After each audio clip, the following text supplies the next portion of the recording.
आप सबका स्वागत है मिस फॉर्च्यून लाइफ के सबसे पहले एपिसोड में। और ये सीरीज सही में ज़ोरदार है, इसलिए बिना बकवास के शुरू करते हैं हम।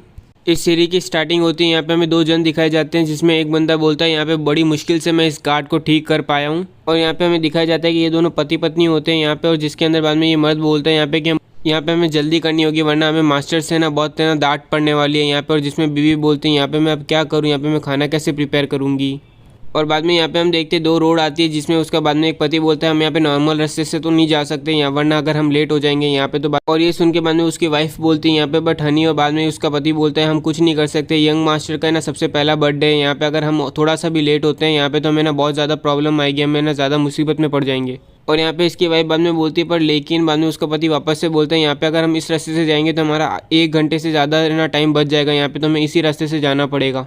और इसी कारण बाद में यहाँ पे वो दूसरा रास्ता लेते हैं। और बाद में हम देखते हैं जैसे वो उस रास्ते पे आते हैं तो यहाँ पे हमें पूरे टाइम पे ना लाशें पड़ी रहती हैं, यहाँ पे सब लोग है ना डेड बॉडी दिख रही होती है। ये सब देख के बाद में उसका हस्बैंड बोलते हैं यहाँ पे ये जगह पूरी तरह से है ना लाशों से भरी पड़ी है यहाँ पे, पता नहीं कब यहाँ पे है ना ये वॉर खत्म होगी और कब यहाँ पे पूरे टाइम शांति होगी। इस टाइम पे इसकी वाइफ बोलती है यहाँ पे कि मैं थोड़ा बीमार फील कर रही हूँ तो प्लीज़ जल्दी से इस जगह से निकलते हैं ना यहाँ पे। और उसका पति बोलता है ऑलरेडी। और बाद में वो जैसे वो निकलने की कोशिश कर ही रहे होते उतने में उन्हें ना एक जोर से आवाज़ आती है यहाँ पे रोने की, और वो आवाज़ होती है एक बच्चे की यहाँ पे। और ये देख के उसकी वाइफ बिलीव नहीं कर पाती। फिर उसका हस्बैंड उसे बोलता है शहरी चलो यहाँ से, अभी हम कुछ नहीं कर सकते यहाँ पे, चलो शहरी यहाँ से चलो, हम लेट हो रहे हैं यहाँ पे। ये के बाद में हम देखते हैं वो दोनों जाने लगते हैं यहाँ पे। और बाद में शहरी का हस्बैंड उसे बोलता है यहाँ पे उसके लिए उतना ही अच्छा होगा जितनी जल्दी ये इस दुनिया से जाएगा। पर यहाँ पे हम देख रहे होते हैं कि बच्चा जोर जोर से रो रहा होता है, इस चक्कर में बाद में शहरी अपने आप को कंट्रोल नहीं कर पाती और बाद में उस बच्चे को यहाँ से उस कॉर्प्स से लेके उठा लेती है अपने हाथ में। और फिर बाद में यहाँ पे जीरस जो इसका नाम होता है वो चिल्ला के बोलता है तुम क्या चाहती हो कि यहाँ पे ये भी हमारी तरह स्लेव की ज़िंदगी जिए, हम है ना एक कर्स पीपल है यहाँ पे, हम कभी भी अपनी लाइफ को एंजॉय नहीं कर सकते, कभी खुश नहीं रह सकते। स्लेव का मतलब है ना गुलाम होता है। ये सुन के बाद में शहरी बोलती है यहाँ पे ये बिल्कुल सही नहीं है, यहाँ पे मैं स्लेव हूँ फिर भी मैं खुश हूँ, और क्योंकि मुझे यहाँ पे पूरा यकीन है कि जेरी तुम हमें इस कर्ज से ना बाहर निकालोगे। और ये सुन के बाद में जेरी भी कुछ कह नहीं पाता है। और उसके बाद यहाँ पे हम देखते हैं कि 5 साल बीत चुके होते हैं इस चीज़ को। और यहाँ पे बाद में उसका जेरी पूछ रहा होता है यहाँ पे नीरो को कि तुम कितने साल के, और बाद में नीरो जवाब दे रहा होता है मैं 6 साल का हूँ। और उसी टाइम पे यहाँ पे हम देख रहे हैं कि जेरी यहाँ पे ना एक पर्दा हटाता है और एक खुफिया दरवाज़ा दिखाता है हमें। और उसे देख के बाद में शहरी बोलती है हनी पर, और वो आगे कुछ बोलती है उससे पहले यहाँ पे जेरी बोलता है यहाँ पे कि अभी समय आ चुका है, और वैसे भी ये काफ़ी होशियार है यहाँ पे बाकी बच्चों के मुकाबले यहाँ पे। और फिर यहाँ पे हम देखते हैं जेरी है ना नीरो को बोलता है चलो नीचे आओ, मेरा फॉलो करो मुझे। और ये सुन के बाद में हम यहाँ पे देखते हैं कि नेरो नीचे जाता है यहाँ पे जेरी के साथ। और फिर यहाँ पे हम देखते हैं कि एक नीचे एक टनल है जो पूरी किताबों से भरी होती है। और बाद में यहाँ पे जेरी बताता है कि ये टनल यहाँ पे ना उसके दादा के दादा के दादा ने बनाई होती है। और बाद में यहाँ पे जेरी है ना नेरो से पूछता है यहाँ पे तुम्हें पता है कि ना कौन सी 2 चीज़ें यहाँ पे है ना जो स्लेव्स को करना बिल्कुल मना है। और ये सुन के नीरो जवाब देता है एक तो हथियार और साथ में बाद में किताबें मना है। और बाद में ये सुन के जेरी बोलता है बिल्कुल सही। और फिर यहाँ पे जेरी बताता है कि ना स्लेव्स को यहाँ पे किताबें और हथियार को छूना बिल्कुल ही मना है यहाँ पे। और बाद में फिर यहाँ पे जेरी नीरो से वापस से पूछता है तुम्हें पता है इस दुनिया के सारे मास्टर्स जो है ना इस दुनिया में सबसे ज़्यादा किस चीज़ से डरते हैं। और फिर यहाँ पे नीरो जवाब देता है गंदी स्मेल से। और फिर यहाँ पे जेरी बताता है बदलाव से, इस दुनिया के बदलाव से यहाँ पे। और बदलाव केवल 2 चीज़ों से आता है, एक तो हथियार और दूसरी है किताबें। और जब दुनिया बदलेगी तब यहाँ पे सारे मास्टर चाहेंगे कि हमें ना उनके साथ बदले ना, हम यहाँ पे ना बदलें। पर लेकिन हमारे दादा के दादा ने यहाँ पे पहले ही ये चीज़ समझ ली थी कि दुनिया बदलने वाली है, वो बदलेगी ज़रूर। और जब वो बदलाव आए तो वो चाहते थे कि उनकी आने वाली पीढ़ियाँ यहाँ पे उस बदलाव के साथ तैयार रहे, उस चीज़ के लिए तैयार रहे। और इसीलिए उन्होंने ये टनल बनाया, ये जगह बनाई। तो नीरो यहाँ पे तुम मुझे प्रॉमिस करो कि इस जगह के बारे में तुम हमेशा सीक्रेट रहोगे और किसी और को नहीं बताओगे तुम्हारे अलावा। और यहाँ पे नीरो मेरी एक बात को तुम पक्का मान लो, दुनिया चेंज होने वाली है यहाँ पे, दुनिया पक्का चेंज होगी।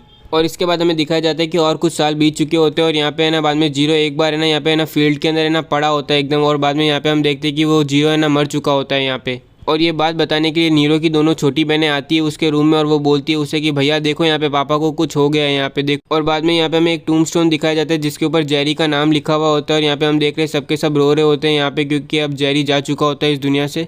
और इसी समय में यहाँ पे हम देखते हैं एक दूसरा बंदा आता है यहाँ पे जो है ना फ्लावर चढ़ाता है यहाँ पे उसके टूम्बस्टोन को। और बाद में वो बोलते हैं यहाँ पे तुम सही में बहुत बेवकूफ़ बंदे थे। और यही चीज़ होती है यहाँ पे कि ना जब जो मेरी मेडिसिन को है ना रिफ्यूज़ करता है यहाँ पे लेने के लिए, तो चलो अलविदा। और उस बंदे को देख के बाद में शहरी बोलती है यहाँ पे तुम ही थे ना, यहाँ पे तुम ही हो ना वो, यहाँ पे हमने यहाँ पे अपना सब कुछ है ना तुम्हें दे दिया था यहाँ पे ताकि हम तुम्हारी मेडिसिन बाई कर सके, यहाँ पे खरीद सके दवाई। और ये सुन के बाद में ये बंदा बोलता है यहाँ पे तुम कहना क्या चाहते हो, यहाँ पे तुम्हें क्या अभी भी लगता है कि मुझे अफसोस है कि मैंने तुम्हें यहाँ पे ऑक्शन हाउस में बाई नहीं किया था इसलिए। और ये सुनते बाद में शहरी चिल्ला के बोलती है यहाँ पे तुम ही हो जिसने यहाँ पे ना पॉइजन डाला है यहाँ पे उसकी मेडिसिन के अंदर, उसकी दवाई के अंदर। और ये कहते बाद में वो बंदा यहाँ पे शहरी का मुंह पकड़ता है और बोलते हैं यहाँ पे अपने मुंह को संभाल ले, यहाँ पे मैं एक कॉमनर हूँ यहाँ पे और तू है ना, तेरी हिम्मत कैसे हुई तुझ जैसे एक लोली स्लेव ने यहाँ पे वापस से जवाब देने की। उसके बाद में यहाँ पे हम देखते हैं शहरी अपने आप को छुड़ाती है और वो बोलती है यहाँ पे मैं अपना बदला लेके रहूँगी, मैं तेरे को जिंदगी भर यहाँ पे कर्ज करूँगी, बद दुआएं दूंगी। और ये सुनते बाद में वो बंदा यहाँ पे बोलता है यहाँ पे बिच तेरी हिम्मत कैसे हुई, वो मारने की कोशिश कर ही रहा होता है। उतने में यहाँ पे हम देखते हैं शहरी यहाँ पे ना नेरो को रोक लेती है और वो बोलती है यहाँ पे तुम्हें पता है ना मैं यहाँ पे रेगस फैमिली की प्रॉपर्टी हूँ यहाँ पे, और अगर है ना उनकी प्रॉपर्टी को कोई डैमेज करे तो वो यहाँ पे उन्हें बख्शते नहीं आसानी से यहाँ पे। और ये सुनते बाद में वो बंदा अपना हाथ रोक लेता है और बोलता है यहाँ पे चलो आज के लिए तो मैं यहाँ पे रुक जाता हूँ, और वैसे भी मैंने सुना है कि तुम्हारा शरीर यहाँ पे कुछ ज़्यादा अच्छे शेप में नहीं है, तो एक ख़राब स्लेव और जिसका हस्बैंड भी मर चुका है यहाँ पे, तो मैं देखता हूँ यहाँ पे कि उसका ओनर, उसका मालिक यहाँ पे कैसे उसे बेचता है नहीं है वो। और उसके बाद यहाँ पे हम देखते हैं कुछ दिन बीत जाते हैं इस चीज़ को, और यहाँ पे हम देखते हैं शहरा रोज़ का काम करने जा रही होती है यहाँ पे। उतने में उसका मास्टर आता है और वो बोलता है यहाँ पे शहरा यहाँ पे आओ और अब से ना इसे ग्रीड करो क्योंकि अब से यही तुम्हारा न्यू मास्टर है। और बाद में हम यहाँ पे देखते हैं यही बंदा मास्टर बन जाता है शहरा का। और बाद में यहाँ पे हम देख रहे हैं नेरो यहाँ पे अपनी दोनों छोटी बहनों को पकड़ के रखा हुआ होता है, और यहाँ पे हम देख रहे हैं कि शहरा को है ना वो बंदा लेके जा रहा होता है यहाँ पे दूर। और यहाँ पे हम देखते हैं शहरा ने यहाँ पे नेरो को बोल रखा होता है कि अब से तुम्हें ही ना इन दोनों को प्रोटेक्ट करना है यहाँ पे तेरी छोटी बहनों को, तो इसलिए आज से कभी भी है ना उनके सामने रोना मत तू। और इसलिए यहाँ पे नेरो रो नहीं रहा होता है। और बाद में यहाँ पे हम देखते हैं कि कुछ घंटे बाद यहाँ पे नेरो को कहीं से न्यूज़ आती है उसकी मम्मी की यहाँ पे, तो इसलिए बाद में वो दौड़ते दौड़ते अपनी मम्मी के पास जाता है यहाँ पे कि उसकी मम्मी को क्या हुआ। पर यहाँ पे हम बाद में देखते हैं कि जैसे वो अपनी मम्मी को देखता है तो उसको पूरे रोंगटे खड़े हो जाते हैं यहाँ, क्योंकि देखा जाए तो वैसे भी उसकी मम्मी की हालत बहुत हद से ज़्यादा बदतर कर चुकी होती है और वो मर चुकी होती है। और ये देख के नीरो खुद भी सदमे में जा चुका होता है। फिर भी यहाँ पे हम देखते हैं कि वो अपनी बहनों को यहाँ पे रोकता है, यहाँ पे वो है ना अपनी बहनों को देखने नहीं देता है उसकी मम्मी को, वो उन्हें प्रोटेक्ट कर रहा होता है अभी भी।